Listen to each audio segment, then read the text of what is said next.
tudo bem? Eu sou a Thaís Targa e eu vou trazer mais um estudo de caso para você, da Angélica, que teve uma recolocação assim num prazo curto, que é uma profissional incrível, muito realizadora, e ela vai contar um pouquinho para você como foi esse processo de recolocação, o que ela fez, quais os passos, como que ela se sentiu durante esse período. Então vem comigo que tem muita coisa, muito conteúdo aí para você. Angélica, gratidão por você estar aqui. Eu queria que você contasse como que foi o seu processo de recolocação, até se você puder falar como que a gente se conheceu, contar um pouquinho da sua história aqui. Oi, Thaís, obrigada pelo convite. Então, na realidade, eu estava num processo de quase 8 anos de uma empresa. E há um ano atrás eu já queria sair, assim, todos os perrengues que você possa imaginar que uma empresa, digamos, possa ter, essa empresa tinha, empresa familiar, tinha um certo vínculo, tem esse vínculo até hoje com eles, mas assim, eu tava precisando de coisas novas, né? E eu, sinceramente, ainda era daquele processo que tinha que se entregar o currículo na mão da pessoa. Então, eu não sabia mais, eu tinha feito uma entrevista, a última entrevista em 2004, não tinha noção de como eram as entrevistas hoje, aí eu optei por procurar uma empresa que fizesse recolocação profissional. Há uns 6 meses atrás, eu tinha feito uma análise de currículo com uma outra empresa, mas não me surtiu tanto efeito. Então, eu decidi que esse ano seria o ano de mudanças, assim. Eu procurei empresas no LinkedIn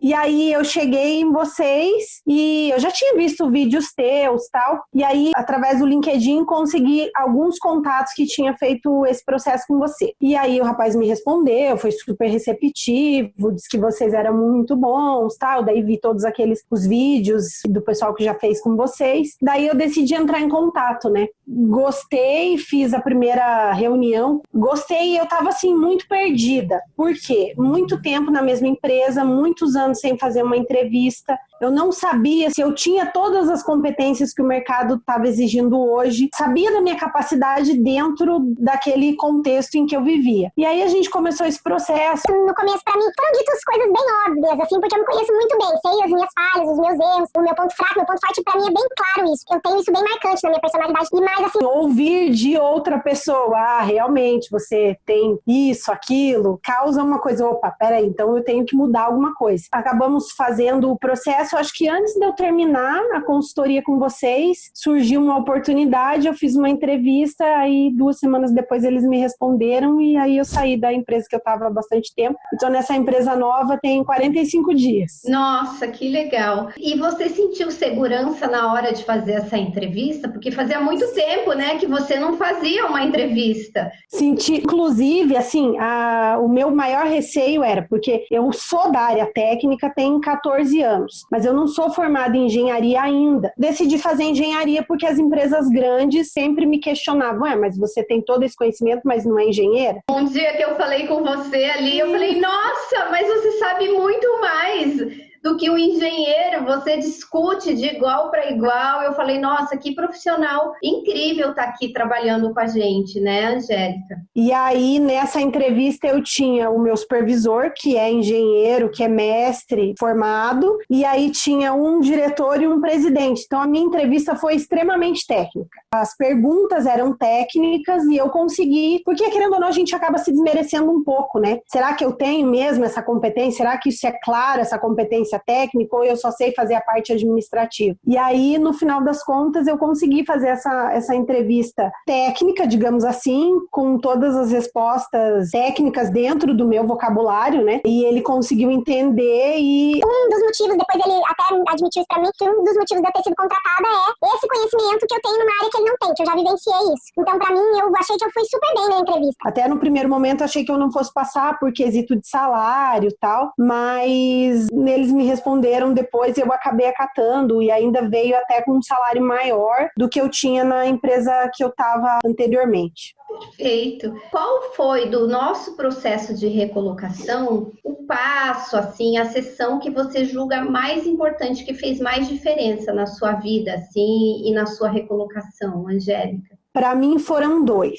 O DISC, que veio reforçar os pontos negativos, que eu já conhecia, mas também veio reforçar os pontos positivos, que era uma coisa que eu tinha dúvidas. E o segundo ponto foi a entrevista simulada. Por quê? Ela me deu essa coisa de não ser tão franca que doa aos ouvidos de quem está, né, escutando aquilo que você está dizendo. Você pode ser um pouquinho mais sutil. Agora que eu não sei ser falsa com ninguém, eu não sei fingir com ninguém. Tá bom, eu sei então fazer faz sala, isso. tem cena, não Decidiu sou o quê? Fazer um barraco agora? A pessoa sai do paredão. ninguém decidiu fazer barraco. Deixa eu falar, que agora eu quero isso. falar rapidinho, amiga, por favor, porque eu nunca peguei aqui pra falar. Essa sutileza que eu não tinha. Então, assim, eu achei que, para mim, o DISC, né, principalmente essa questão dos pontos positivos, que a gente geralmente ou tem insegurança ou não valoriza, ou aquela dúvida, tal, enfim. E mais também a questão da entrevista simulada. Para mim foi, assim, importantíssima. Eu achei até que eu fui super bem na entrevista, achei que a minha desenvoltura foi como se eu estivesse falando com uma pessoa que já tinha muito contato, tal, foi uma coisa bem tranquila para mim. Que legal. E como que você se sentiu quando você recebeu o sim? Até parece engraçado, eu estava trabalhando na empresa anterior, eu dei um grito e falei, ai,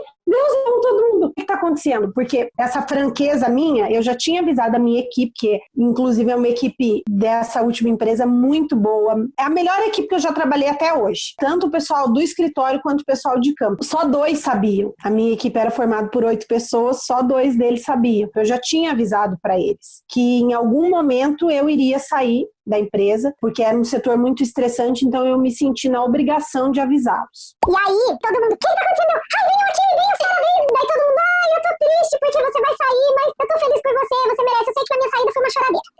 Chorou até os donos, eu chorei também. Querendo ou não, você cria um amor recíproco, não com todas as pessoas, mas assim, com a minha equipe, isso era muito forte. A gente era uma equipe muito, muito unida, eles são extremamente competentes, assim, a tratativa que eu tenho com eles é que eles são meus filhos adotivos, então eu fazia como se eu fosse mãe deles, assim, até na hora de corrigir e tal. Garoto, quer parar de deixar suas meias em qualquer lugar? Garoto, limpa o chão. Ô, menina, limpa a mesa. É muito bom essa parte dentro da empresa, sabe? E, Angélica, que recado você dá para quem está buscando uma recolocação, até para quem está pesquisando sobre a Tetarga? Qual que é o recado que você deixa para a pessoa? É uma empresa extremamente profissional, né, nesse quesito de mostrar os defeitos, de mostrar também o que você tem de bom. Eu falei uma vez com você numa conversa, né, a gente conversando sobre outros assuntos, então assim, olha como engana a internet, eu achava que você era mega alta, não, você é toda pequenininha, mas assim, pelo contrário, eu sou toda alta, então a gente não tem, né, a internet engana em alguns pontos, mas assim, esse quesito de profissionalismo, de conhecimento, isso a internet não burla. Então eu acho que para a pessoa tirar essa coisa da cabeça, será que vale a pena? Eu posso dizer que vale a pena. Certamente, se eu não tivesse feito essa contratação do serviço de vocês, eu acredito que eu não teria mudado de emprego ainda. Primeiro, eu nem sabia mais fazer currículo. Eu colocava todas as funções, mas eu não sabia fazer o meu marketing pessoal. O meu currículo não era tão atrativo, eu não sabia que hoje em dia você pode colocar a questão de resultados, de números no currículo, eu não tinha conhecimento disso aí. Esse ponto de saber valorizar o que você já fez, né, no decorrer dos anos de empresa. Eu não sabia me apresentar, então até essa vaga eu não me candidatei direto para uma vaga. Apareceu essa vaga e que a princípio eu não me encaixava nela, porque eles pediam engenheiro formado e pediam engenheiro eletricista e eletromecânico. Eu tinha passado até desapercebido por essa vaga. Só que quando eu voltei, eu olhei e falei, opa, eletromecânica, eu tenho técnica. Experiência em fotovoltaica eu não tenho nenhuma, mas eu tenho experiência em obras. E aí eu fiz aquela apresentação. Perfeito. E até para você que está assistindo, a Angélica, ela nos contratou sem o serviço de job hunting. Então foram 5 sessões, né, Angélica? Foram só 5 sessões com apoio aí, com toda a assessoria durante o prazo de contrato.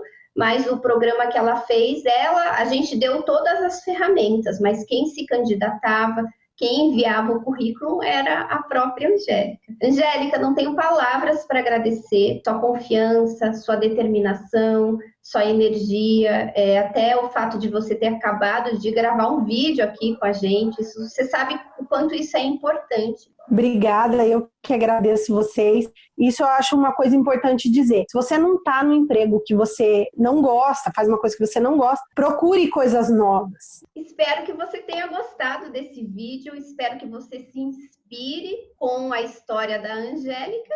E se você puder, marque um amigo, compartilhe esse conteúdo. A gente precisa inspirar muita gente. Um beijo e até o nosso próximo vídeo. Angélica, gratidão. Me mutei.